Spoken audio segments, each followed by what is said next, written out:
মা মেয়ে ঘরোয়া ব্লগ থেকে আজকে দুর্দান্ত স্বাদের একটা রেসিপি বানাইতেছি আর রেসিপি করতেছি একই কথা।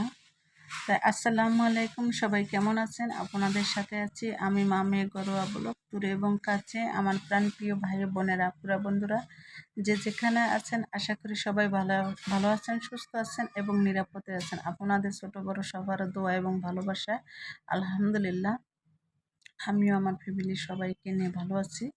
তা এই তো দেখেন, আজকে একটা দুর্দান্ত স্বাদের একটা রেসিপি নিয়ে এসেছি। রেসিপিটা হলো রুই মাছ দিয়া একদম কচি ডাঁটা দিয়ে রান্না করব। যে এই যে রুই মাছ দিয়ে কচি ডাঁটার সাথে আছে কাঁঠালের বিচি দিয়ে যদি রুই মাছ রান্না করে, এত স্বাদ, অনেকটা মজা লাগে।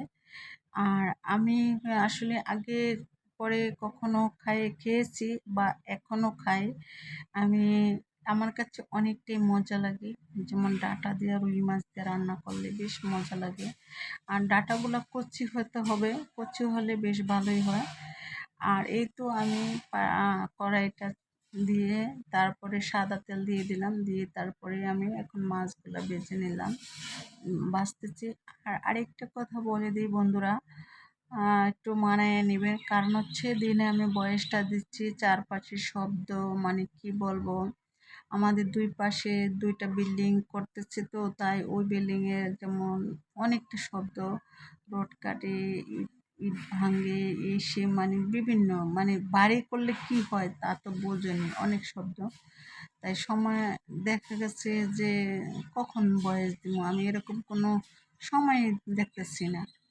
আর মাছ যখন ভাজবেন, সাথে সাথে উল্টানোর চিন্তা ভাবনা করবেন না, কারণ হচ্ছে সাথে সাথে উল্টালে মাছগুলা ভেঙে যায়। আর এই তো আমি পাশে একটা কড়াইতে চুলাতে কড়াই বসাই দিলাম, দিয়ে কিছু পেঁয়াজ কুচি দিয়ে দিলাম, দিয়ে তারপরে কিছু রেগুলার সাদা তেল দিয়ে দিলাম। সাদা তেল দিয়ে তারপরে আমি অনবরত নেড়ে চেড়ে নিচ্ছি। আর চুলার আঁচটা যেহেতু একটু কম, মানে চুলার ঝালটা একটু কম যেহেতু, তো আমি ধীরে সুস্থে খাতির জমাই রান্না করতেছি। আর এখন পেঁয়াজগুলো ভাজা হয়ে গেল, আদা রসুনের পেস্টটা দিয়ে দিলাম। আদা রসুনের পেস্টটা দিয়ে তারপরে অনবরত নেড়ে চেড়ে সুন্দর করে নেড়ে চেড়ে নিচ্ছি। আর আমি আজকে একটা ছোটো কড়াই দিয়ে রান্না করতেছি। আজকের আমার মানে তরকারি, মাছ তরকারি সবই একটু কম আছে, তাই সেজন্য ছোট্ট একটা কড়াইতে বসেছি। আর এই তো লবণটা দিয়ে দিচ্ছি, তো দেখতেই পাচ্ছেন লবণটা দিয়ে অনবরত নেড়ে চেড়ে নিচ্ছি। তাই বন্ধুরা, আজকের আমার রেসিপিটা যদি আপনাদের কাছে ভালো লাগে তাহলে লাইক কমেন্ট শেয়ার করতে কেউ ভুলে যাবেন না।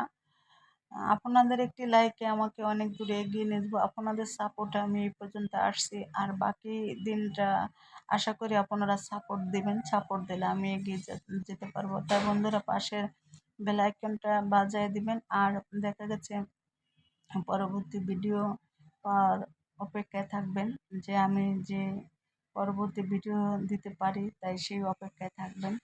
আর ভিডিও দিলে আপনারা দেখে নেবেন। আর এই যে দেখেন, যদি একটু খাতের জন্য মাছগুলো ভাজেন, দেখা যাচ্ছে কি একটা মাছও ভাঙবে না, একদম মানে চটচট করে উঠে যাবে। দেখেন কত সুন্দর মাছগুলো উঠতেছে। অনেক সময় দেখা যাচ্ছে কড়াইতে মাছ ওঠে না, কারণ হচ্ছে আমরা তাড়াহুড়া করি, সেই জন্য দেখা যাচ্ছে কি যে মাছগুলো ওঠে না। তাড়াহুড়া না করে দেখা যাচ্ছে এরকম ধীরে সুস্থে খাতির জমায় যদি মাছটা ভাজেন তাহলে বেশ ভালো হয়। আর এই তো পাশের কড়াইতে আমি মশলাগুলা ভাজতেছি বন্ধুরা, মশলাগুলো ভাজতেছি। তা আমার পাশে থাকবেন বন্ধুরা। আর যারা আমার নতুন হন তারা পাশের বেল আইকনটা বাজিয়ে দিয়ে তারপর সাবস্ক্রাইব করে যাবেন। তা যাই হোক বন্ধুরা, আমার বড় চ্যানেল দেখে ভয়তে আমার ঘরে আসতেছেন না, আসলে এটা ভুল ভুল। আমি এমন বড় বড় চ্যানেল আছে, আমি সবার ঘরে যাই, আমি কোনো ছোট বড় কারো আমি চাই না। আর আমার মানে আমি যখন দেখা গেছে ভিডিও চাই, আমার সামনে নতুন যারা আসছে আমি তাদেরকে আমি আপন করে নিয়ে যাই। কারণ হচ্ছে আমরা যদি তাদেরকে যদি সাপোর্ট না দিই, তারা আবার সাপোর্ট পাইবে কোথায় থেকে সাপোর্ট পাইবে। তাই বন্ধুরা, এইটা মনে করি আমাকেও একটু সাপোর্ট করবেন। আর এই তো দেখেন যে মশলাটা কষানো হয়ে গেছে, এখন আমি ডাঁটাগুলো দিয়েছি। আর দেখতে তো পাচ্ছেন ডাঁটাগুলো একদম কচি কচি ডাঁটা, দেখতেও অনেকটা সুন্দর লাগলো, আর খেতেও ভীষণ ভালো লাগলো। আমি রান্না করে খেয়ে টেয়ে তারপরে আমি ভয়েস দিচ্ছি। ভয়েস দিচ্ছি, তাই দেখতেই তো পাচ্ছেন। এখন আমি অনন্তবরণ সুন্দর করে নেড়ে চেড়ে নিচ্ছি। তাই ইদানিং আমি ঠিক মতো আমার বন্ধুদের ঘরে যেতে পারি না, কারণ হচ্ছে একটু ব্যস্ত ছিলাম, তাই সেজন্য যাইতে পারি না। তাই বন্ধুরা কিন্তু সবাই আমার ঘরে চলে আসবেন। তাই এখন আবার নিয়মিতভাবে ভিডিও দিমো, আর আপনারাও সবার ভিডিও দেখবো, আর সবাই আমার ঘরে চলে আসবেন। আমার ঘরে সবাই চলে আসবেন, কেউ আমাকে ভুলে যাবেন না। আসলে ভুলে গেলে ভুল করবেন, কারণ হচ্ছে অনেকে দেখি যে আসে, কয়েকদিন আসে, আইসা আবার ভুলে যায়। হয়তো তারা কি চ্যানেলটা খুঁজে পায় না, নাকি আমি বুঝতে পারি না। না, আবার এমন কেউ আছে, আমি একজনের ভিডিও ২-৩ বারও দেখি, তারা আইসে একবার দেখে। আবার এমন কেউ আছে যে তাদের বড় ভিডিও আমি দেখি, তারা আইসে আমার ছোট শর্ট ভিডিও আইয়া কমেন্ট করে যায়। শর্ট ভিডিও, বড় ভিডিও দেখে না। যাই হোক, যার যেরকম মানে রুচি সে সেরকমই করে। আর কি বলবো বলেন, যে বলার তো কিছুই নেই। আর জোর করে তোর ভালোবাসা হয় না। আহ, যদি আপোষে ভালোবাসা হয় তাহলে ওইটারে ভালোবাসা বলে। আর জোর করে ভালোবাসা করলে আসলে ওইটারে কি বলে বলেন? কমেন্টে বলে দিবেন যে আমি কথাটা বলছি, জোর করে ভালোবাসা করলে কি হয়, আর আপোষে ভালোবাসা করলে কি হয়। আপোষের ভালোবাসাটাই মহব্বত বেশি, আর জোর করে ভালোবাসাটা হলো জুলুমকারী, জুলুম জুলুম করা। যাই হোক, জুলুম করার চেয়ে আপোষই সবচেয়ে ভালো। আর এই তো দেখেন, আমি এখন কাঁঠালের বিচি তারপরে দিয়ে সবকিছু দিয়ে, তারপরে একটু একটু পানি দিয়ে কিছুক্ষণ পরে আবার ঢাকনা দিয়েছিলাম, তারপরে কিছুক্ষণ পরে আবার চলে আসলাম। কিছুক্ষণ পরে চলে আসলাম বলতে এখন আবার অনন্তপরণ নেড়ে চেড়ে আমি দেখলাম যে ডাঁটাটা সিদ্ধ হলো কিনা। দেখতে তো অনেকটা কচি লাগলো, ডাঁটাটা সিদ্ধ হলো কিনা। তারপরে দেখলাম যে না, ডাঁটাটা মোটামুটি আলহামদুলিল্লাহ সিদ্ধ হয়ে গেছে। হ্যাঁ, সিদ্ধ হয়ে গেছে। এখন আমি অনন্তপরণ নেড়ে চেড়ে মাছগুলা দিয়ে দিলাম। মাছগুলা তো একটু আবার কষাইতে হবে। আর আমি বিশেষ করে ভালো করে মাছ ভাজা দিলে মাছ আর আমি কষাই না, আমার কষানো লাগে না। কারণ হচ্ছে মাছটা একটু কড়া কড়া ভাজা দিলেই হয়।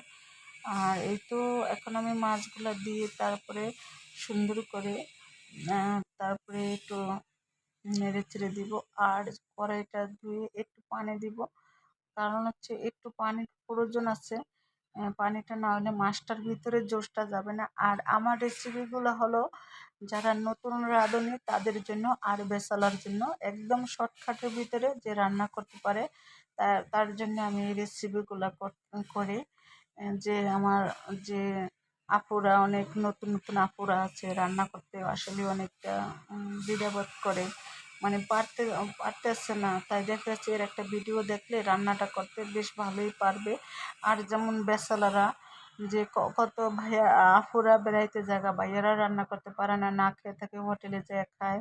তার থেকে এরকম একটা রেসিপি দেখলে রান্না করতে বেশ ভালোই লাগবে। তাই সবাই ভালো থাকবেন, সুস্থ থাকবেন। আল্লাহ হাফিজ, আসসালামু আলাইকুম।